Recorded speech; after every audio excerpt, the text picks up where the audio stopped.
In front of me is Motorola Moto G05, and today I would like to show you how you can apply Apple layout on this Android.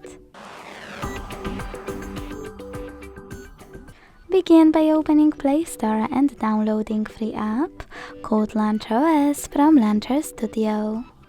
When it's ready, go into Settings and hit Apps section.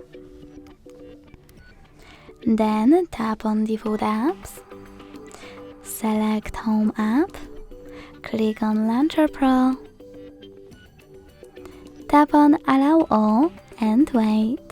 As you can see, after a couple of seconds, my layout was successfully applied. To change anything, go into Launcher app. If you want to go back to your default launcher, you need to access the same settings. Click on Moto App Launcher and wait. Thanks so much for watching. If you enjoyed this video, leave a like, comment and subscribe. Bye!